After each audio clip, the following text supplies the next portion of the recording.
Welcome to All Things Retreat Podcast. I'm Holly Porter, your host and CEO of Retreat R&R.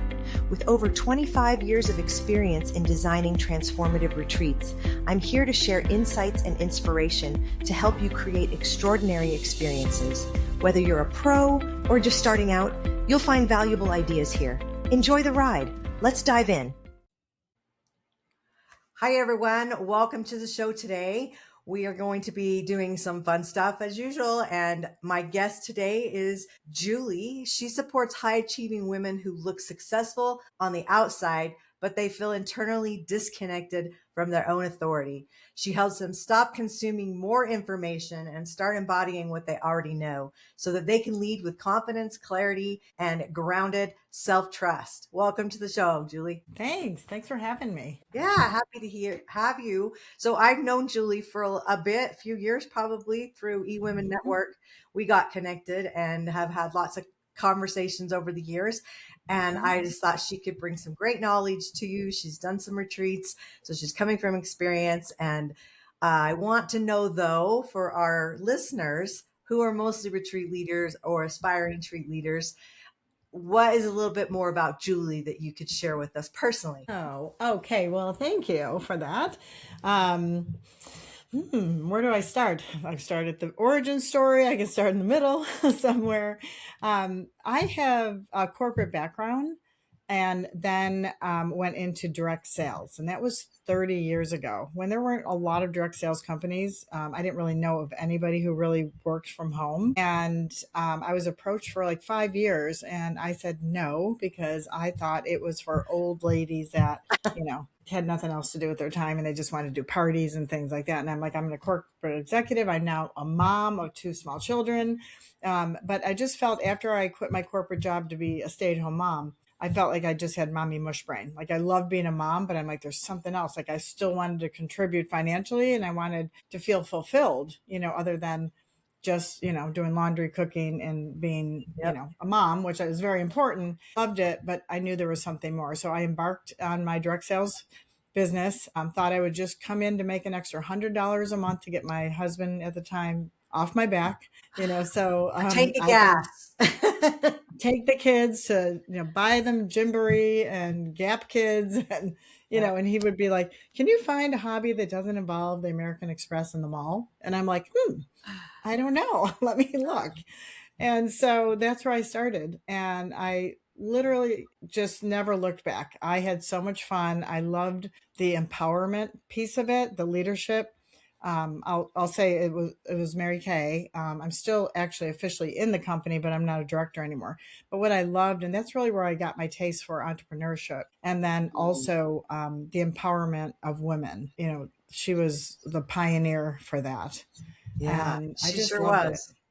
it. Yeah. And so I did that for many, many years when my kids were small, all through their school years, up until 2021, when I was being called to do something else, similar, but in a broader spectrum. So it wasn't just direct salespeople. And I retired from directorship, turned my car in, and jumped into the unknown zone of the coaching world. Yeah. And I absolutely Okay, question. Yes. How many over those years, how many cars, and they were pink, right? Not all of them. There were different levels. I did have the pink Cadillac at one point. I earned 14 cars. My team and I earned, I drove it, but we earned 14 cars. Yeah. So that was a hard thing. Your team in that. Yes. That's yeah. cool. Because you couldn't earn a car on your own. It had to be a team. You're building a team and building them up and teaching them how to run a business. And I spent a lot more time building their confidence as a woman versus teaching them how to do a skincare class presentation or learn about the products, Yep. So, yeah. Well, okay, we're going to graduate and move on to retreats now. Okay. I love that. That just gives everybody a little bit of your history and background. Yeah. So for those listening, and maybe they're questioning if let's talk to the newbies for a minute. They're ready to hold a retreat, What inspired you to hold your first retreat? Yeah, that's very interesting. So listen in here. If you're brand new and you're thinking you want to do retreats, I was not one of those people. I didn't think I want to do retreats. It was basically, I had a coaching group, a small group that I had just mentioned to some of my members and eWomen Network saying, hey, I have this idea. It's called the Joyful CEO Life. I'm going to, teach you how I built my business with joy and calm and flow instead of push and grind. And they're like, I'm in. And so I had that coaching group for like 3 years. And during that time, we started talking about like, well, maybe we should do something together. And my girlfriend's like, well, I have a friend who has a house on the beach. And I'm like, oh, and I'm like, kind of fluffed it off and didn't think about it again. One day on my walk, I literally heard have a retreat. And I'm like looking around like, who is that? Somebody talking to me? I'm like, oh, nobody's around. It must have been the man upstairs. And I'm like, oh my gosh, this is like the second time now this has come up. And I'm like, I don't even know how to run a retreat. And that was it. We got her house. I put together a workbook. Like I just was going to teach what I had been teaching and Yeah. what I had been living. Yeah. Yeah. Well, and you had already been in leadership with doing what you've been doing, Yeah. teaching others. So it kind of comes easy. And I think if people come in and they teach what they know, Yeah. you don't have to know everything, and you don't have to go No. learn something new to have a retreat. Stay in your No. lane. I mean, my Hmm. my biggest thing I like people to understand, don't go start a new business. Add No. retreats to your existing business. If you're happy with what you're Exactly. doing and your knowledge is there, then build a retreat business around that. Yeah, and just put one together like we did. It was a 1 day, and I thought, well, this is just going to be a trial. So I charged really low, like $97 a person. Sold out, had to cap it at 12 people because you couldn't have more at the Airbnb. Yeah. And I don't even remember what we did for food. I think one of the girls cooked. It was just, I put it together. I've been running events with my Mary Kay business. I was now the managing director at eWomen Network running events. So I knew how to put together an agenda, and all that kind of stuff. But I Yeah. had no idea of what this retreat was going to be like, honestly. So I was Yeah. using it as feedback. So it was really going to be, this is, I really want you girls to give me feedback. What would you have liked differently? What Mhm. did you love about it? What did you didn't like about it? Yeah. And I use it as feedback. Love And it. yeah, that was my very first one. I think it was in So 2022 I you did that. you work now with high achieving women who are they're outsourcing their confidence. How Yes. specifically does that show up in retreat leaders, do you feel? Oh, yeah. Well, for sure, because we spend a lot of time more on grounding their vision. And, some people come for, all different reasons, Yeah. right? Yeah. Some just want to get away and just, some people have never even journaled, Yeah. my very a couple, well, I think the one I did last year, whatever, I put a post out, was like, we are not doing yoga because I wanted to make sure Yeah. that everybody, it's not a yoga retreat, Right. we have different like movement things, and every Mhm. retreat I've done something different.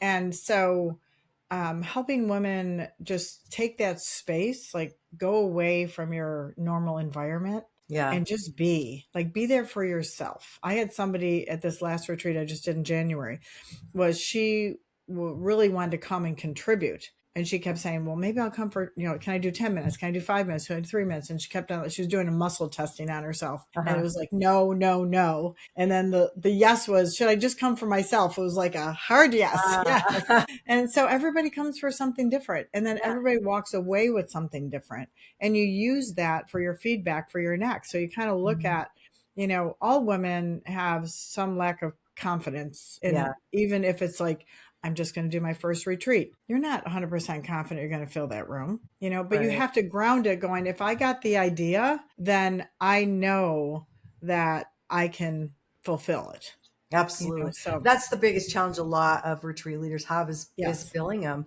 And if it's they don't filling have it. a tribe to reach out to, and then Yeah. they do too big of ones. They'll have Yes. 20 or 25 people, which you can't handle without help. Number one. Number Mm-mm. two, it's a lot of people to manage. Start Yes. small, start in your own backyard. Start with a day treat is what I call them, just a day Yes. event where Yes. you just incorporate some relaxation things into there. So yeah, Right. and all feedback is good feedback. I have always said Hmm. that, because if you're not getting negative feedback, Doesn't mean everything's right. It just means they're probably not sharing that with you. So when you Mm, get some that's things a that good you point. don't look at as so positive or something you can Yeah. shift and do differently, it's be open to that. Don't let that kill your confidence, because Mm, all feedback's good feedback.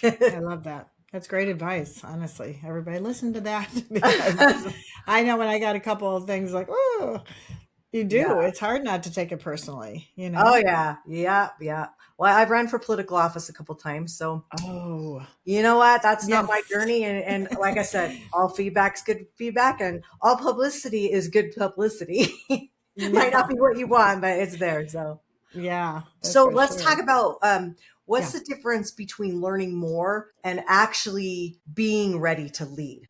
I always tell my clients and people that are in my space too, it's like, you really don't need more information. Like at this point in your life, right? I remember one of my mentors said when I was starting my coaching container, she's like, Hmm. stop saying you're new. You're not new. You're starting from experience, right? Yes, But a lot of absolutely. people say that, and I encourage people when I hear them like, Yeah, oh, I'm starting that it's brand new, it's brand new. You could just say I'm packaging something differently, or this is a different iteration or a new iteration from that. yes, yep, But it's just there's so much information out there. And I yes, think, with all AI and videos and social media, and everybody is so confused. And that's why I feel like with my coach, I help women, like, you don't need more information. You don't need people to tell you what to do.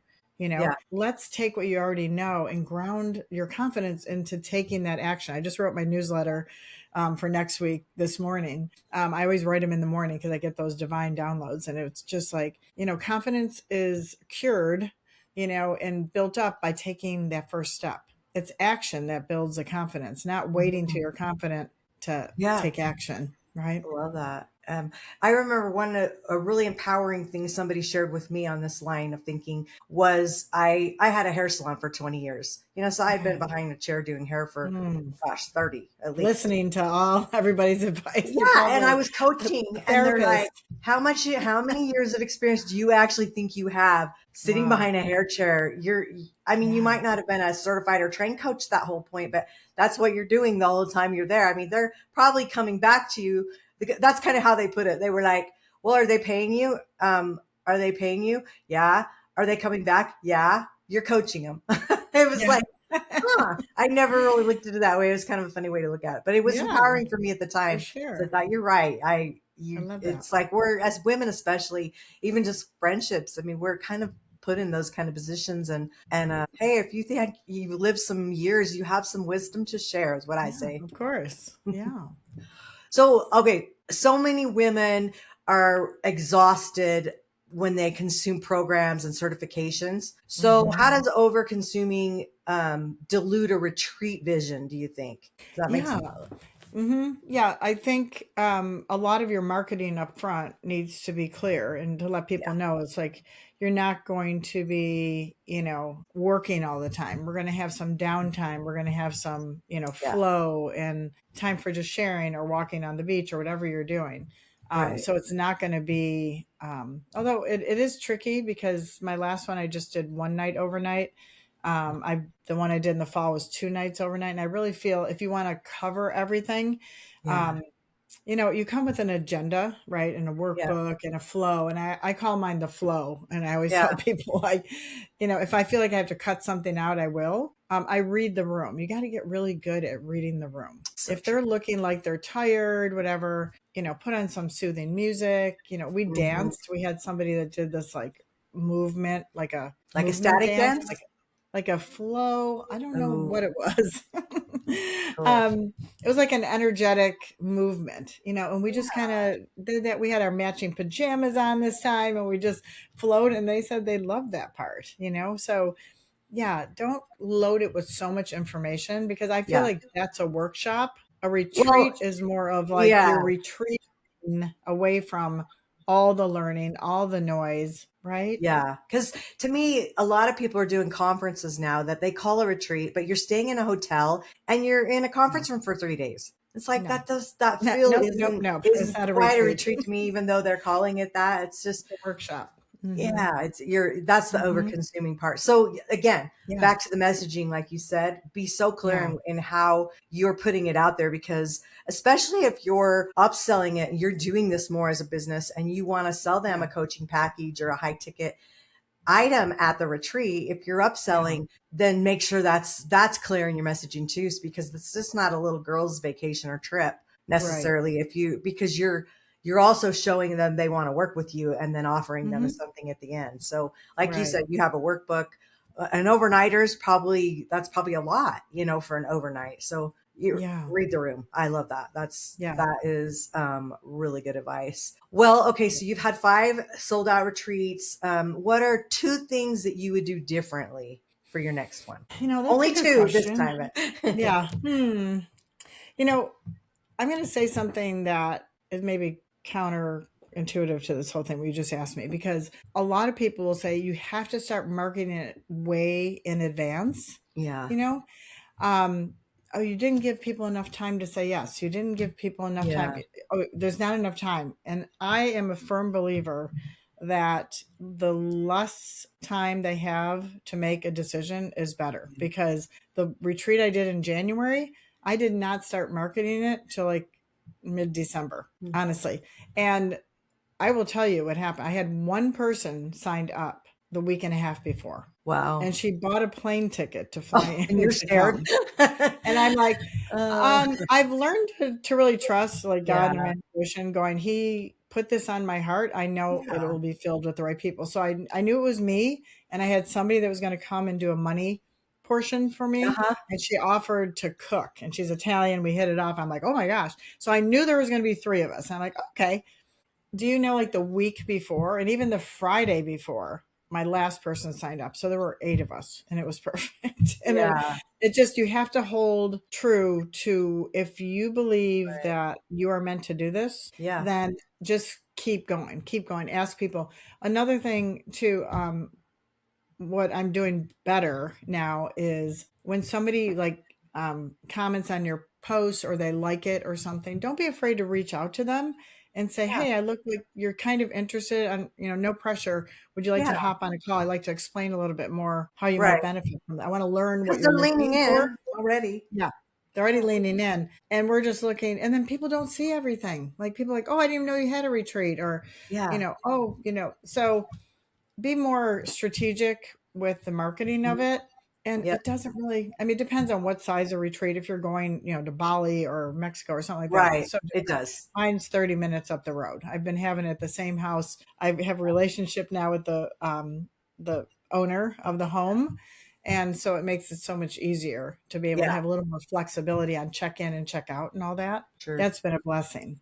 Yeah, So for I sure. think, Those yeah, relationships, and a lot of people do that. They'll have it at the same location. That's what works for them. It's just part of their business model. That's fine. But yeah, yeah, you definitely need more lead time if you're going out of the country because for they're sure. longer. But if you're doing just a couple day event, sure. I mean, you're attracting decision makers and probably more Mhm. risk taker type personalities.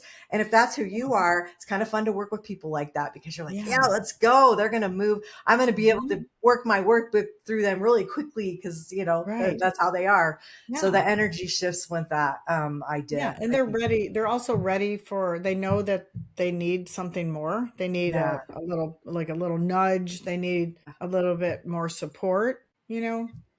And maybe they totally. didn't know what that looked like. And so, and like you said, their decision makers are like, well, I just tell them, go with your gut. If you feel like you want to be there, don't try to reason it. Like, don't have reasoning like, oh, should I do this? Should I do that? Blah, blah, blah. And I have multiple people who said, I want to go to your next retreat. I want to go to your next retreat. I want to go to your next retreat. And they never do. Yeah. You know what I mean? So it's just easier sometimes to just do it quicker, Right. collapse time, and then you're not stressing out so much. Because who wants to I stress for agree. 4 months when I can, Yeah. just stress for a Especially over the couple weeks? holidays, you did that. That was that. I know. I mean, that was bold. Good for Yeah. you. Yeah. Okay. Yeah. Finish this Yeah. sentence. A Yes. powerful retreat leader is someone who, Listens to their inner guidance and blocks out all the outside noise of how you mm, should be doing things or what you should be doing. that. Yeah. Oh, so important. Okay. I have some rapid fire for you. Uh-oh. Okay. Let's see. Okay. One word that describes a truly powerful retreat leader. My word is confident. Oh, I love that. Just confident. Yes. Biggest mistake new retreat hosts make. Underestimating how much it's going to cost. Oh, yes. Big, You have to start big with learning. the end in mind. End in mind. I know. Not Figure me. out, I'm I like, know. let's do a retreat. I'll figure it out later. Yeah, that you're right. Oh, okay. We Yeah. could have a show on that. Yes, I know. Most overrated thing in the retreat industry. Most overrated thing? I don't. I think sometimes overpromising what you're going to deliver. Yeah, that's a good one. Most underrated thing. How amazing everybody feels and how thankful they said yes. Really. Yeah. A sign someone isn't actually ready to lead yet.